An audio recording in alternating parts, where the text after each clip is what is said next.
মুসলমান ভাইরা আমার কথাগুলো খুব ভালো করে বুঝবেন। আল্লাহ রাসূল সাল্লাল্লাহু আলাইহি ওয়াসাল্লাম কি হযরত তাহিয়াতুল কলবি রাদিয়াল্লাহু তাআলা আনহু যখন মুসলমান হওয়ার পরে বললেন, ইয়া রাসূলুল্লাহ, ইয়া হাবিবাল্লাহ, আমার মতো গুনাহগারকে কি আল্লাহ মাফ করবেন?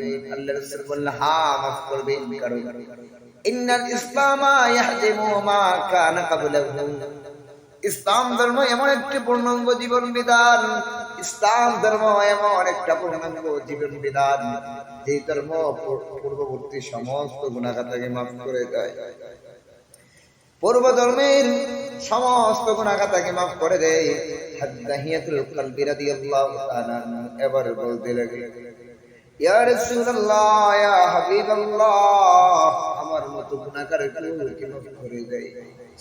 আর এই কথা বলে আর কান্না করতে শুরু করে আল্লাহ রাসূল তাহিয়াতুল কলবিকে নিকটে এনে বলতে লাগলেন, ও তাহিয়া, তুমি কি এমন পাপ করেছো যে পাপ তুমি মনে করতেছো আল্লাহ মাফ করবেন না?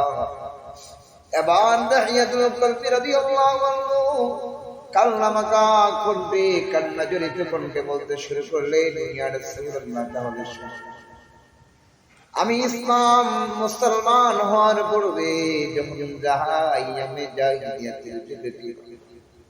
জাহালাত থাকা অবস্থায় আমি এমন পাষাণ হৃদয়ের অধিকারী ছিলাম যে আমি আমার কন্যা সন্তান যখন আমার হতো, আরবের রেওয়াজ অনুযায়ী কন্যা সন্তানকে আমি জিন্দা কবর দিয়ে দিতাম। ওগমবিজি হাত দুই হাতে মনে কন্যা সন্তানকে আমি জীবিত দাফন করে দিই। তবে এগুলাকে আমাকে পাবাই না, এগুলা আমাকে জিন্দি করে না, আমি একটা দাফন। সেই চিত্রগুলো আমার চোখের সামনে শয়ন স্বপনে হর হামেশাই সামনে আসে। এই চিন্তায় আমি আমার নবীজি বললেন, বলো সেই ঘটনা কি? আবার বলতে লাগলেন, ইয়া রাসূলুল্লাহ,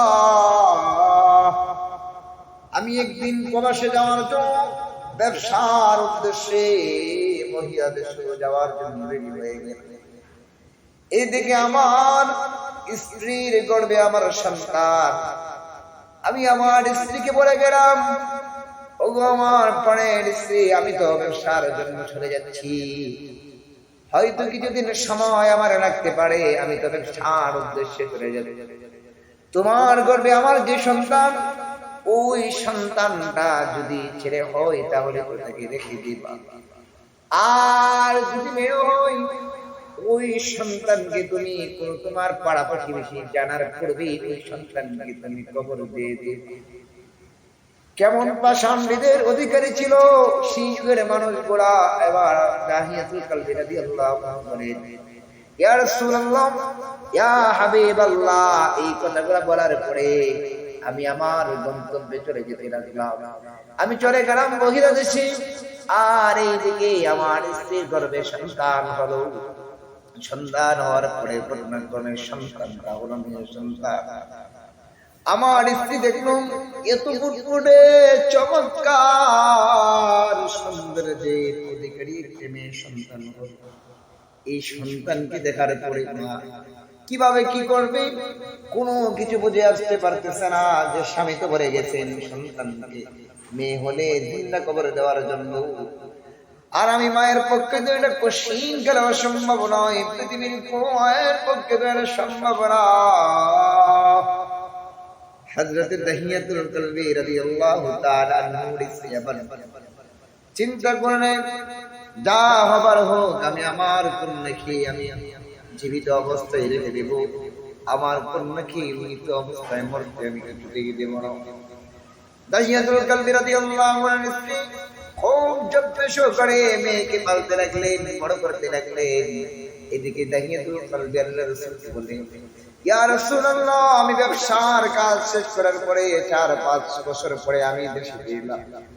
বাড়িতে ফিরার পরে দেখি সুন্দরী পরীর মতো একটা ছোট্ট মেয়ে। আমি যখন বাড়িতে প্রবেশ করব, বাড়িতে প্রবেশ করার পূর্বেই এই মেয়েটা দেখা যায় আমাকে আব্বু আব্বু করে ডাকতে। আমার কাছে ভালোই লাগতেছিল, ওই আব্বুর একটা ভালোই লাগতেছিল। আমি আমার স্ত্রীকে জিজ্ঞেস করলাম, ওগো আমার প্রাণের দেবী, ওই যে মেয়ে সন্তানটা এটা কার? এবার স্ত্রী অনেক পরম বিনয়ন করে বলতে লাগলে, স্বামী, ওই সন্তানটাই আপনি যে গর্ভে সন্তান রেখে গেলেন, ওটাই সেই সন্তান। কলবি বলেন, তাহলে তুমি তাকে মেয়ে সন্তানকে বড় করলে কেন? আমি তোমাকে কি বলে গেলাম? কলবি আল্লাহ রাসূলকে বলেন, ইয়া রাসূলুল্লাহ, আমি রাগান্বিত হলাম, কিন্তু আমি মেয়ের ডাক আমার কাছে ভালো লাগলো। আমাকে আব্বু আব্বু বলে নাকি ওই ডাকটা আমার কাছে ভালো লাগলো। আমি মেয়েকে কিছুই বললাম না। এরপরে যখন আমি বাড়ি থেকে বের হতে লাগলাম, ঘর থেকে বের হলাম, বিভিন্ন মানুষ আমাকে বলতে লাগলো, আমার সাথে কথা বলা বন্ধ করে দিল। আমাকে বলতে লাগলো, তুই মেয়ে সন্তান জন্ম দিয়েছিস, আবার মেয়ে সন্তানকে বড় করতে, ওর সাথে আমরা কথা বলবো না, তুই তো আমাদের সমাজের কোন লোক না। এভাবে আমাকে ভৎসনা করতে লাগলো। ইয়া রাসূলুল্লাহ, এমনিতেই মনটা খারাপ, এরপরে কথাগুলা যখন শুনলাম মনটা আরো খারাপ হয়ে গেল। আমার গুসা উঠে গেল, রাগান্বিত হয়ে গেলাম স্ত্রীর প্রতি, আমার খুব বেড়ে গেল। আমি বাড়ি থেকে স্ত্রীকে কোনো কিছুই না বলে ওই সন্তানকে নিয়ে আমি যাতে গোসল করিয়ে বললাম, আমি আমার মেয়েকে নিয়ে আমার মেয়ের নানার বাড়িতে যাব। এই কথা বলে মায়ের কাছ থেকে সন্তান নিয়ে গেলাম। সন্তানটা নিয়ে যাওয়ার পরে আমি মরুভূমি দিয়ে হাঁটতে লাগলাম, আর আমার গন্তব্যে আমি কোদাল ইত্যাদি রেখে আসলাম গর্ত খনন করার জন্য। কিছু দূর যাওয়ার পরে আমি ওই গর্তের জায়গা, ওই আমার গন্তব্যে যাওয়ার পরে আমার মেয়েকে কোণার ভিতরে বসিয়ে আমি গর্ত খনন করতে শুরু করলাম। গর্ত খনন করার পরে আমি আমার মেয়েটা বলতে লাগলেন, আব্বু আপনি গর্ত খনন করতেছেন, আপনার গর্ত খোঁড়ার প্রয়োজন হলে শ্রমিক নিয়ে আসলেন না কেন? আপনি তো গেমে যাচ্ছেন। এই কথা বলে মেয়ের জামা দিয়ে আমার গাম ছিল। আমি এত পাষাণ হৃদয়ের অধিকারী, এত পাষাণ হৃদয়ের অধিকারী, মেয়ের এই ভালোবাসাটুকু আমার কাছে লাগলো না। মেয়ের ভালোবাসাও আমার দিলটা নরম হলো না। ওই মেয়ে বারবার আমাকে বলতেছেন, আপনি আহারে আপনি কত কষ্ট করতেছেন, আপনার কষ্ট তো আমার সহ্য হয়েছে। এক পর্যায়ে যখন আমার গর্ত খনন করা শেষ হয়ে গেল, গর্ত খনন করা শেষ হয়ে যাওয়ার পরে আমি ওই মেয়েটার হাত ধরে বেঁধে আমি ওই মেয়েটাকে সাথে সাথে ফেলে দিলাম, লাথি মেরে মেয়েটাকে ওই গর্তে ফেলে দিলাম। মেয়ে এবার বুঝতে পারলেন, বলতে লাগলেন, বাবা বুঝতে পারছি আমি মেয়ে বলে আপনার মান সম্মান দেখাতে পারেন না, সমাজের মানুষ আপনাকে দাম দেয় না।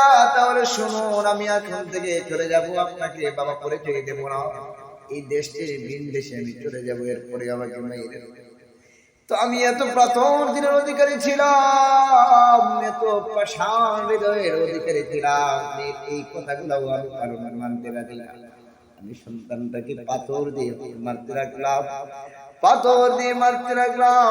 এক পর্যায়ে মেয়ের রক্ত আমার শরীরে এসে ফিনকি দিয়ে পড়লো। ওই রক্ত এরপরে এক পর্যায়ে মেয়েটাকে আমি জিন্দা অবস্থায় দাফন করে দিলাম। দাফন করে দেওয়ার পরে বাড়িতে যখন আসলাম, বাড়িতে আসার পরে আমার স্ত্রী কাহিনী শুনে পাগলের মতো হয়ে গেল। এমন এক গলা কাটা মুরগির এনে হাও মাও করে কাটতে লাগলো। এক পর্যায়ে পাগল হয়ে গেল। ইয়া রাসূলুল্লাহ, ইয়া হাবিবাল্লাহ, শুধু তাই নয়, ওই মেয়েটা এমন একটা অবস্থা হলো, ওই মেয়েটাকে দাফন করার পরে আমি যখন বাড়িতে আসলাম, বাড়িতে আসার পরে আমি ঘুমাইতে পারি না। ঘুমাইলে ওই সন্তান আমার স্বপ্নের রাজ্যে জাগ্রত হয়। আমার স্বপ্নে যখন দেখলো, বাবা আমি আমাকে হত্যা করেছো, অপরাধী আমাকে হত্যা করেছো, আমি ঘুমাইতে পারি না, খাইতে পারি না, সব সময় মেয়েটা যেন আমাকে ডাকে। ইয়া রাসূলুল্লাহ, এই জন্য আমি বলতেছি আমি কত বড় পাপী, এত বড় পাপ করলাম, এরপরে আমাকে আল্লাহ ক্ষমা করবে। আমার ভাইরা, এই কথাগুলা শ্রবণ করার পরে আল্লাহ রাসূল সাল্লাল্লাহু আলাইহি ওয়াসাল্লাম হাওমাও করে কাঁদতে লাগলেন, বললেন, দাহিয়াতুল কলবি, তুমি কি করলে?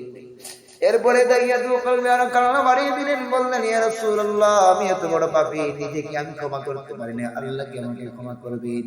বললেন, হ্যাঁ, আল্লাহ ক্ষমা করবে তুমি যদি ঈমান আনো।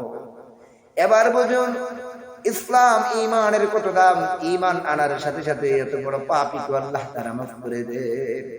মুসলমান ভাইরা আমার, কথাগুলো খুব ভালো করে বুঝবেন। আল্লাহ রাসূল সাল্লাল্লাহু আলাইহি ওয়াসাল্লাম কি হযরত দাহিয়াতুল কলবি রাদিয়াল্লাহু তাআলা আনহু যখন মুসলমান হওয়ার পরে বললেন, ইয়া রাসূলুল্লাহ, ইয়া হাবিবাল্লাহ, আমার মতো গুনাহগারকে কি আল্লাহ মাফ করবে? আল্লাহ রাসূল বললেন, হ্যাঁ, মাফ করবেন, কারণ ইন্নাল ইসলামা ইয়াহদিমু মা কানা ক্বাবলাহু, ইসলাম ধর্ম